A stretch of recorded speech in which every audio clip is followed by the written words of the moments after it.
things. First, let me talk about the origins and the history of this crisis, and then talk about why it's on the front burner today.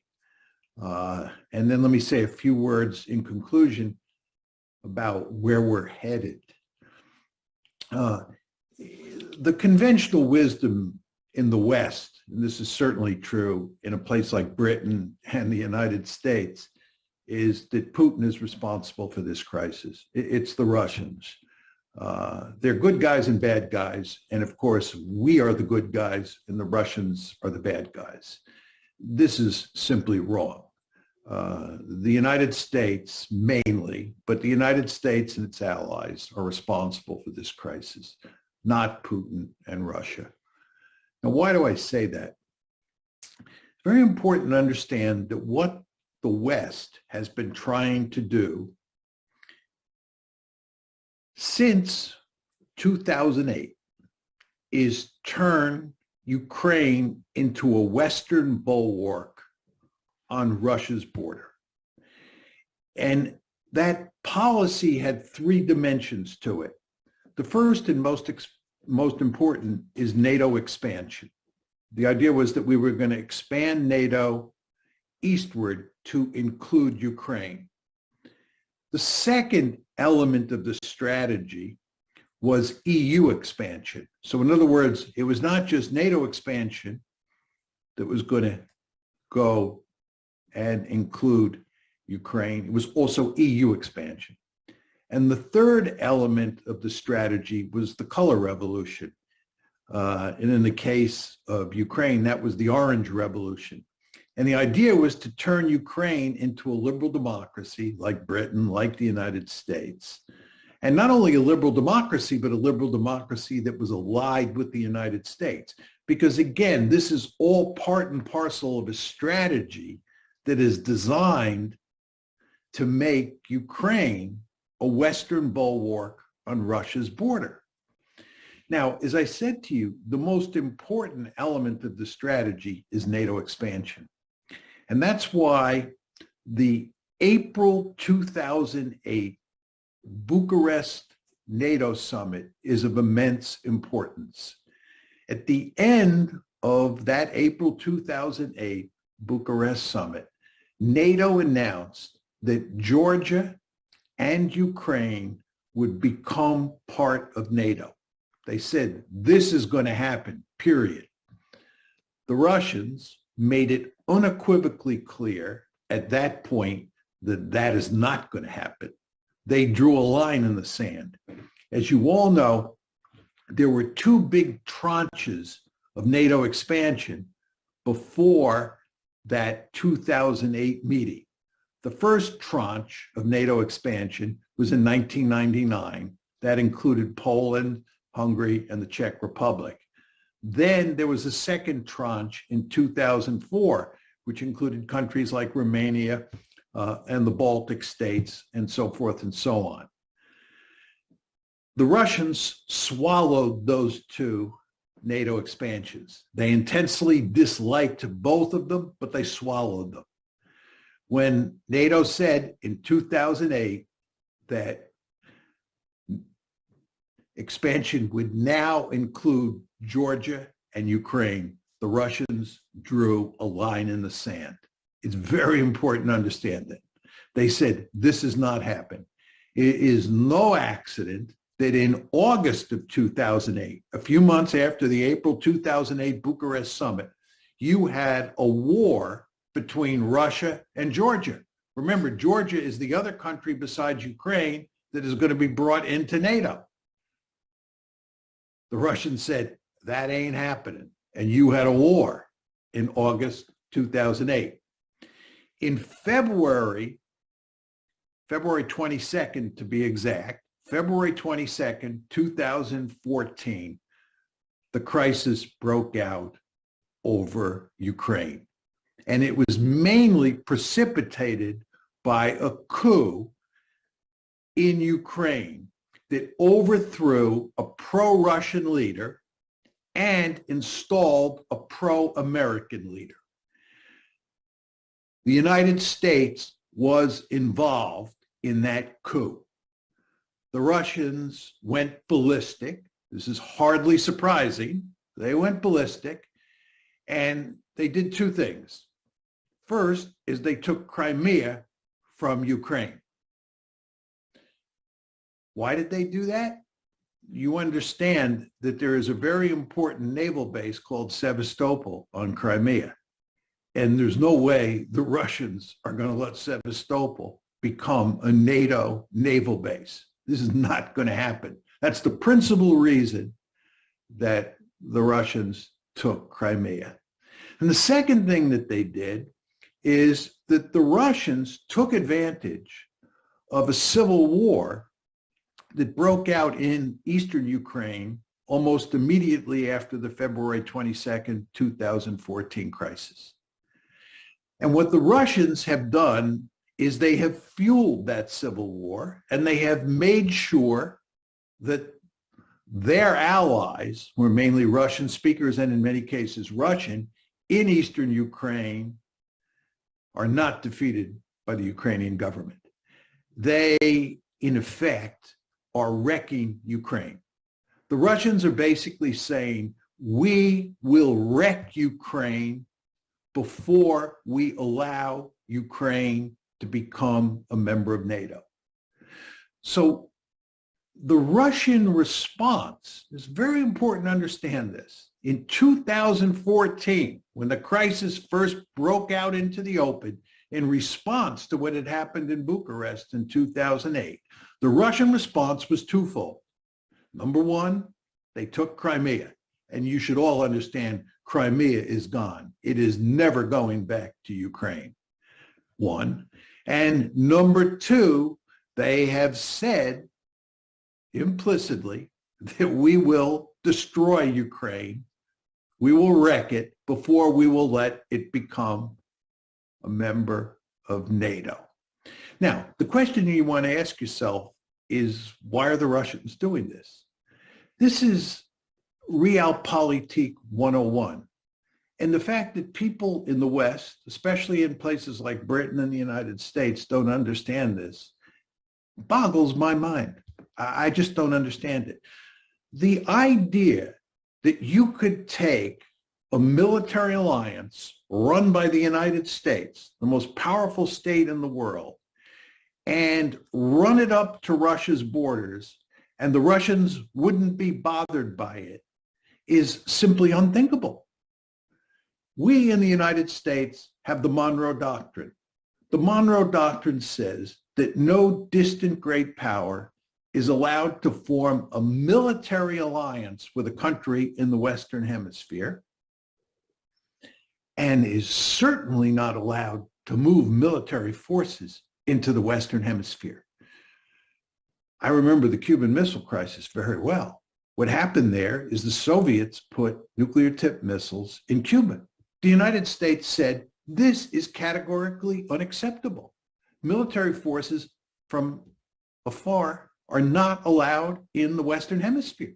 And we had the Cuban Missile Crisis, and the end result is those missiles were removed. When the Soviets were later talking about building a naval base at Cienfuegos, the United States told them in no uncertain terms, you are not building a naval base at Cienfuegos. Just not going to happen. The United States views the Western Hemisphere as its backyard, and it prohibits distant great powers from coming into its backyard. Well, don't you think the Russians are going to be deeply disturbed by the United States turning Ukraine into a bulwark right on its borders? Of course they are. And the Russians told us that immediately after the Bucharest summit. The Russians made it categorically clear that Ukraine is not going to become part of NATO. But of course, the Americans and their allies did not listen, because we believe that we're the good guys. We're a benign hegemon here in the United States, and we can do pretty much anything we want in the world. And for a while, it looked like we could get away with that. As I said, the Russians accepted the first NATO expansion, the 1999 one, and they accepted the second NATO expansion. But after Bucharest, they said, this is not happening. So you had this major crisis that broke out in February 2014. Now, the crisis tamped down quite a bit after 2014. But in the fall of last year, 2021, it began to ramp up. And of course, early this year, and I'm talking about early 22, it became a full-blown crisis. And the question that we want to ask ourselves is, what happened here? You know, why all of a sudden did this crisis go from the back burner to the front burner? And the answer is that the United States and its allies were effectively turning Ukraine into a de facto member of NATO. You'll hear lots of rhetoric today that the Russians really had nothing to worry about because nobody is talking about making Ukraine a member of NATO today. And I think that's true. But if you look at what we were actually doing, it's a different story. First of all, going back to the Trump administration and continuing into the Biden administration, we are now arming Ukraine. We were not arming Ukraine during the Obama administration. In February 2014, when the crisis broke out, and in the first few years after that crisis, when the Obama administration was in power, we refused to arm the Ukrainians because we knew it would enrage the Russians. It would scare the Russians. You want to understand that the Russians view Ukraine becoming a part of NATO as an existential threat. That's what's going on here. The Russians are sending a very clear message to the West. They're telling you, we take this threat seriously, and we are willing to use military force, if necessary, to eliminate this threat. The Russians are not fooling around here. So what you had happening in 2021, and of course it started before that under the Trump administration, is we were arming the Ukrainians. And when you start talking about arming the Ukrainians, those are Ukrainian forces that can fight against Russia's allies in eastern Ukraine. One thing that really spooked the Russians was that the Turks gave the Ukrainians drones.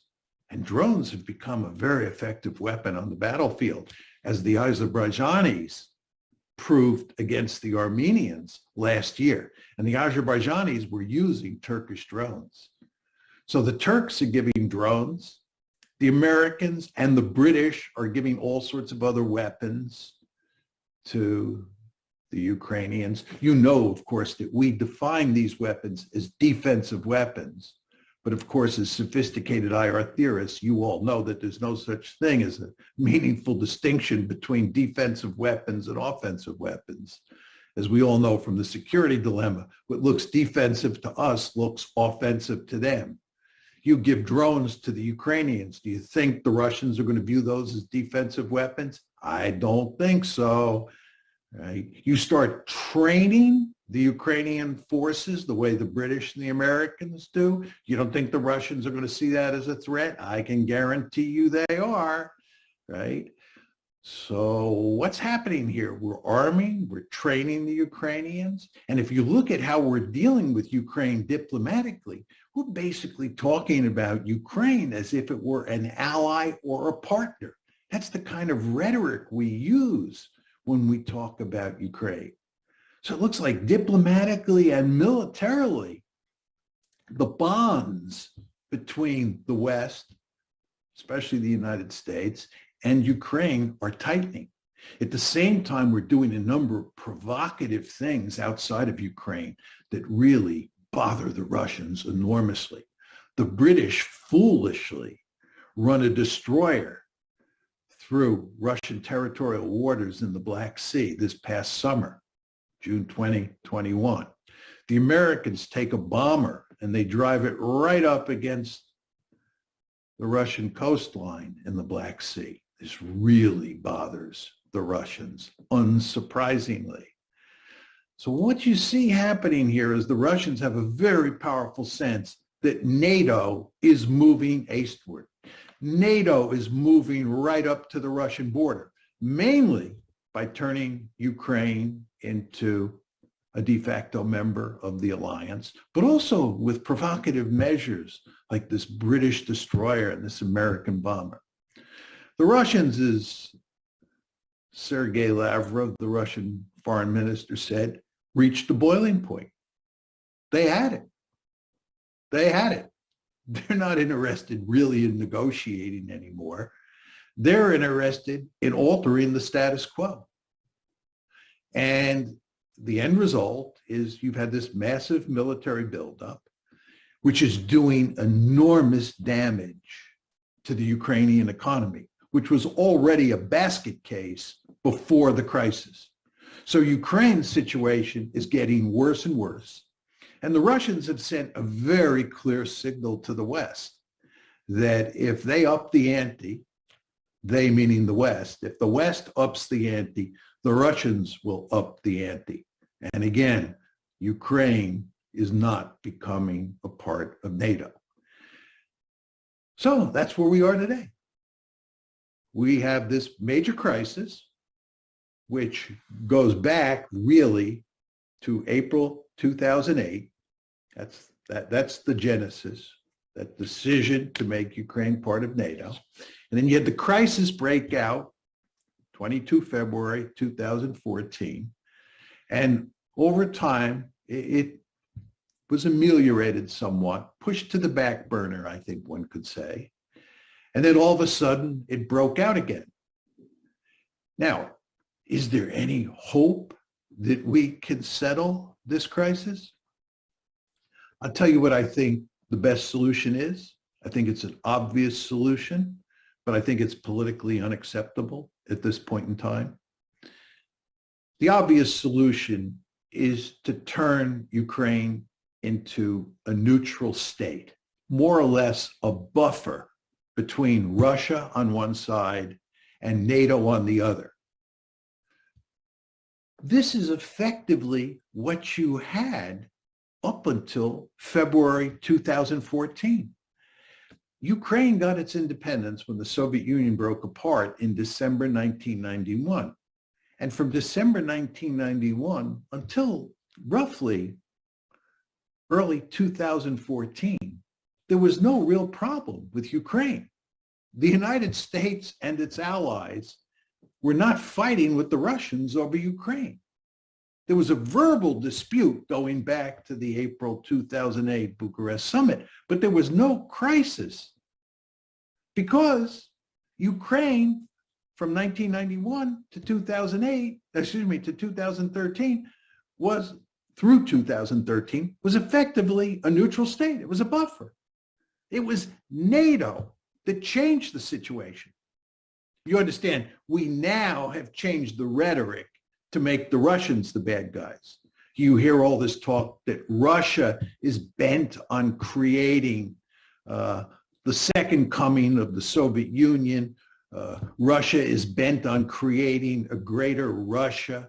All right, the Russians are the bad guys. This is a story that was invented after February 22nd, 2014. Nobody was making this argument before February 22nd, 2014. Nobody was arguing that we had to expand NATO to contain Russia before February 22nd, 2014. What happened on February 22nd, 2014 is this cockamamie strategy that we had invented to make Ukraine a part of NATO blew up in our face. And when it blew up in our face because of our flawed policies, we were not going to admit that we had screwed up. No, we had to blame the Russians. So we said they were bent all along on dominating Eastern Europe. And of course, you hear the same argument made today. It's the Russians who are the bad guys. Putin is really dangerous. We can't negotiate with him. This is the equivalent of Munich, which is another way of saying he's the second coming of Adolf Hitler, and making a deal on Ukraine is like making a deal on Czechoslovakia in October 1938. This is all pure unadulterated nonsense, right? Again, there was no threat from Russia before February 22nd, 2014. It just wasn't. We invented that story. But anyway, what the ideal situation would be to create a neutral Ukraine, a Ukraine that looked a lot like the Ukraine that existed between 91 and 2014. But we can't do that. And we can't do that in large part because the Americans are unwilling to make any sorts of concessions on NATO expansion. And furthermore, to make neutrality work, to create a neutral Ukraine, it's very important that the Ukrainian government in Kiev reach some sort of modus vivendi with the Russian-speaking population in the Donbass. This is the famous Minsk Accords, right? It's imperative that the Kiev government implement the Minsk Accords so that the civil war, and it is effectively a civil war between the people in Donbass and the people in Western Ukraine, that has to be settled before this problem can be solved. But the politics inside of Ukraine at this point in time make that impossible. And again, as I said, it's impossible to envision President Biden at this point saying that he's going to give up on NATO expansion. So the end result is this crisis is going to go on and on.